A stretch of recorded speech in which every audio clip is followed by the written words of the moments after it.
Can you hear me? Yeah. I'm gonna try to keep the microphone on here today. I know I usually like to have it in my hand, but I'm gonna try it, see how it goes. Happy Sunday! Yay, Sunday! So happy to be here, so happy to see all of you today. Do not be conformed to this world, but be transformed by the renewing of your minds, so that you may discern what is the will of God, what is good, what is acceptable, and what is perfect. That's Romans 12:2, the New Revised Standard Version. So when I think about transformation, that verse always comes to my mind. I always think about, what in the Bible talks about transformation. But when we really think about it, unity really looks at the Bible as our inner transformational journey, with God. If you think about the story of Jesus, when we talk about that during Easter, about how Jesus, becoming the Christ is the biggest transformation story really ever. And there are other stories of transformation in the Bible as well. If you think even about the story of Adam, in the Metaphysical Bible Dictionary, Charles Fillmore, co-founder of Unity, tells us how Adam is thought of maybe as like ego consciousness, human consciousness, and that we aren't to erase Adam from our lives, but rather we are to transform Adam by the renewing of our minds. So, what do you think about when you think about transformation? What is the most transformational stories that you can think of that happened in your life? And when I think about it, I think that the greatest changes in our lives are the ones that take place within ourselves, our inner transformations. And Dr. Paul Leon Masters, founder of the International Metaphysical Ministry, mentions that in the minister's modules that I went through about how, inner change is the most important. I mean, after all, when you think about it, we are only responsible for changing ourselves. We cannot change other individuals, no matter how much we want to. We can't change them. We can only change ourselves. But we can be a guide to help others, but we cannot change them. So when you think about back over your life, what is one transformational change in your life, any transformation in your life that's the most important? I know one transformation that we all can relate to, and that's when we decided, we were going to go to Unity. We were going to go here to Unity of Columbia. And we all have different stories of how we got here. And I love to hear stories about how people discover Unity of Columbia. Sometimes the stories weren't, as good as, saying, hey, they had a bad experience at another church and they were led to Unity. But, in the end, we're all here. We all here together, celebrating together with God, learning about God. And I just love to hear spiritual transformation stories. And it's crazy that I chose this topic because, a few days ago, I had on my Facebook memories that I had a message that said, I'm trying a new church for the first time. This was 11 years ago. So I had that message on Facebook. And then maybe a couple hours later, I had another message on Facebook that said, I found my spiritual home. And it was here, Unity of Columbia. So it was great to see that reminder that I've been here, 11 years off and on, but I've always, stuck with Unity principles even when I wasn't here. But it's amazing how 11 years ago, I made that choice to come here. So I decided that I would explore my spiritual journey into Unity today for my talk. So I will start from the beginning of my spiritual journey. Of course, my journey continues. It always will, but I want to, start with when I was younger and how I got here. So I will begin. So when I was younger, my parents, both for different reasons, didn't go to church. They had both different reasons why they didn't want to go to church, so they didn't go. But my mom was like, well, I'm still going to teach the twins. Me and my twin sister were the only ones living at home at that time. She's like, I'm still going to teach the twins about God. So she taught us, about prayer. We would pray before we eat, and we would pray before we went to bed. So those are some of the things that we did. So prayer was always a big part of my life. And then my mom decided, hey, just because I don't want to go to church doesn't mean I don't want my daughters to. So my older sister found a Baptist church here, and she started going. So mom was like, okay, I'm going to send them too. So me and my twin sister would go on the church van, and we would go to Sunday school. And then after Sunday school, we would go to the service after. Now, I never could really connect with Sunday school for some reason. I just I guess just the traditional understanding of it never really made sense to me, or certain aspects of it didn't make sense. But, I would go, and then we would go to the service after, and, the minister would give, inspiring messages, and some things I would, agree with, and some things I wouldn't. But I really didn't, I just remember not really liking Sunday school, and I would tell Mom I don't want to go, and she would never force us to go. If we didn't want to go, we didn't have to. But, she still wanted us to have that experience. So we went there for a little bit, but then we stopped going. Then my mom got connected with a non-denominational church, so we started going with her, and that opened me up to, different denominations of Christianity, and, learning about different cultures, because it was very different cultures in that church as well. So I was in high school around this time, and so we started going there. My mom got active in that church. She did the hospitality stuff, and we volunteered for Vacation Bible School. We would be volunteers, me and my twin sister. And my mom would do all the cooking, and she had a whole daycare, so she would have all the kids come, and we were really into that church. And again, we would have to go to Sunday school and then the service after. And again, I really didn't connect with Sunday school. But the service part, I liked the music, and most of the ministers were pretty good, because at one point we didn't have a minister, so we would have visiting ministers. And there was one minister that really stuck with me while we were attending there. And he talked about universalism. So that was my first really ever hearing about universalism, because he would talk about everybody's going to be saved. And I was like, wow, I've never heard this before. And I thought that was very interesting. And I think that kind of stuck in the back of my head as I, continued on and finished high school.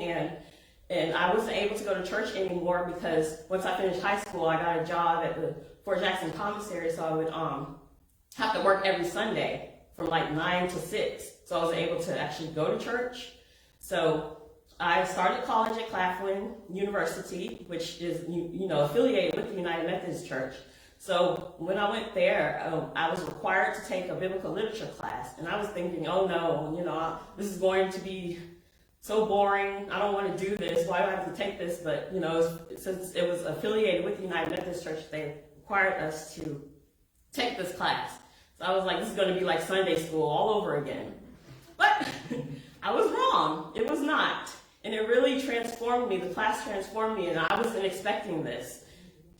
Because we studied the Bible, with a historical perspective, looking at it from a historical perspective was really different from what I experienced in Sunday school. And I was really amazed by that. So I decided to do my own research after taking that class. And I was looking for other ways of studying the Bible. So that's what I did. And, it led me to progressive Christianity with John Shelby Spong, Marcus Borg, John Dominic Crossan. And so I read a lot of their books. But I wanted more. I wanted, more experience with this, more spiritual side, maybe you could say. So I continued to do my online research, and that's when I discovered Unity.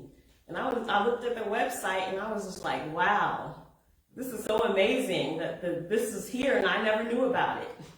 So I would read on about Unity, about the beliefs, and it resonated to me. It's like it articulated how I was feeling for years. So I was really excited that I found Unity, and I tried to get all involved in it. I read all the affirmations, the prayers that were on the website. I tried to download as many podcasts as I could. And I listened to a lot of Unity services, since I wasn't able to go to church because I was working every Sunday. But I still wanted to, embrace this Unity path, and that's what I did. I found podcasts. Unity Online Radio had so many programs I liked, and I really, really liked the ones that dealt with the Bible, like the Bible Alive with Ed Townley, and there's Biblical Power for Your Life with Karen Tudor. And those were some of the programs that I liked. And so I was like, is there a Unity in Columbia? Because I'm trying to think about when I graduated college, I wanted to stay in Columbia. So I was like, I wanted to find a spiritual community that would accept me, and that, made sense to me, and that I could, study these Unity principles with people who are like mine. So that's what I decided to do. I was like, well, let me see if there's one in Columbia. I'm like, there can't be one in Columbia. This is the Bible Belt. I mean, come on. But hey, there was. I was like, oh, there's a Unity in Columbia. So I'm already a shy person. So I'm just like, I'm not gonna go. I'm gonna have to go by myself. Nobody in my family is gonna want to go with me because it's an alternative path. It's not traditional, so they're not gonna want to go with me. And they're gonna think something's wrong with me because I want to go. But I had like a whole year of thinking about this. So once I graduated college, started my job in August, and I was like, okay, I'm gonna go to Unity. That was September. I'm gonna go. I'm gonna be by myself, but I'm gonna go ahead and just take that plunge and go. And I did, and it was one of the best days of my life when I came. And I'm so glad I'm still here. Still here with you guys. And I like that Unity accept me as I am, but at the same time, it challenges me. The Eric Butterworth, Unity minister and author, he says in his book, which is one of my favorites, Discover the Power Within You, he tells us that a religion that does not promote inner transformation is no religion at all. In Unity, our understanding of God leads us to bring a radical and permanent change for the better in our consciousness.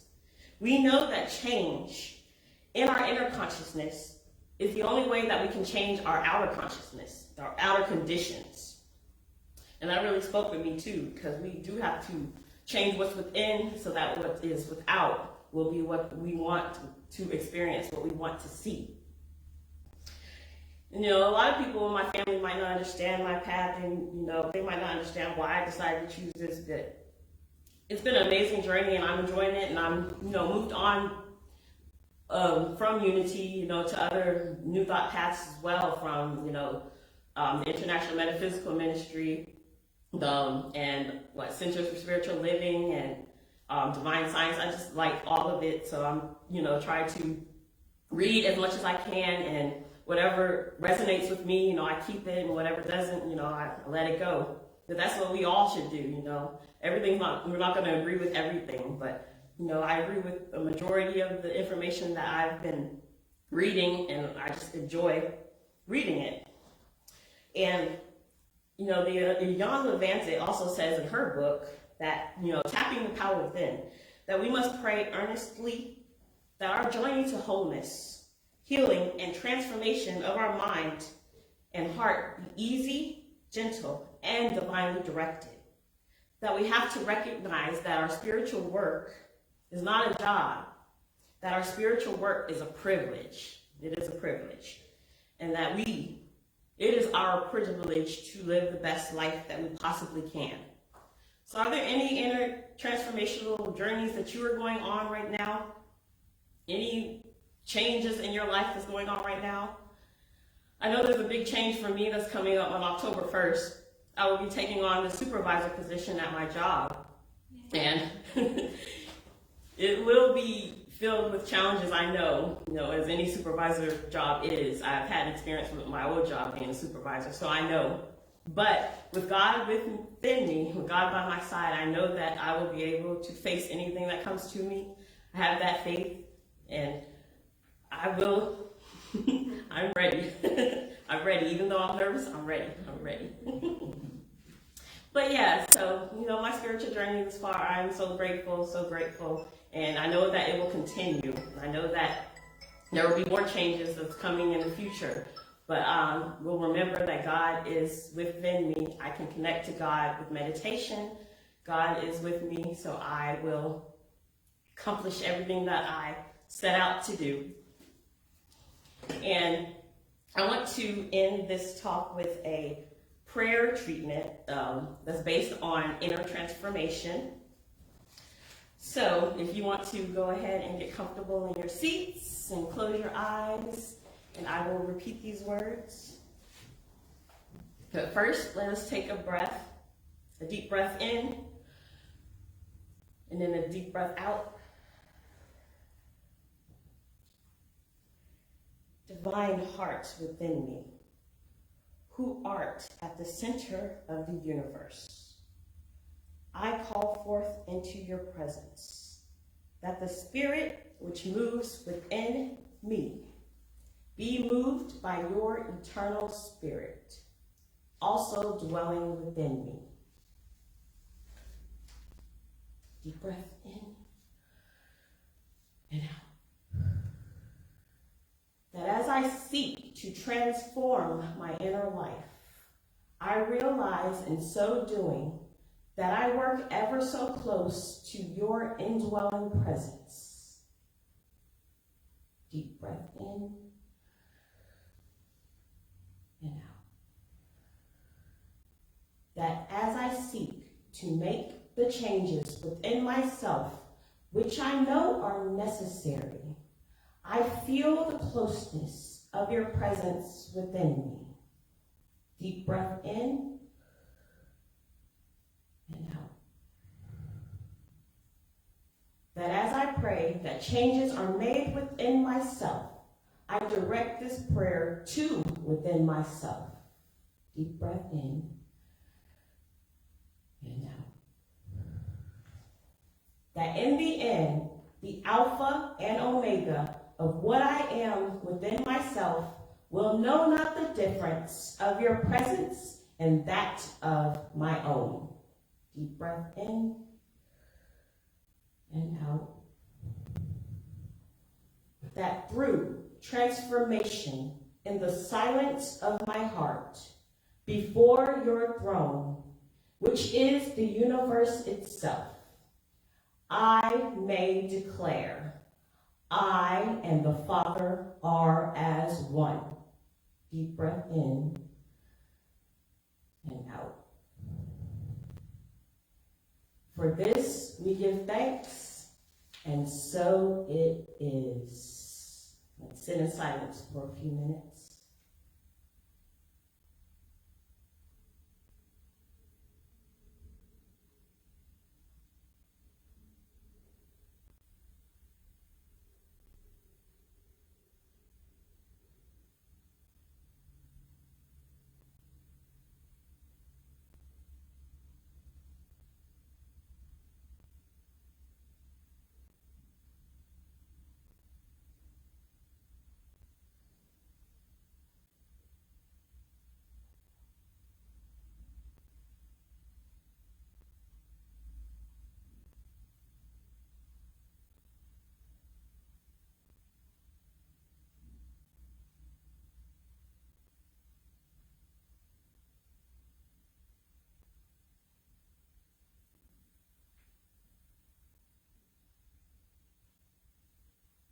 Thank you.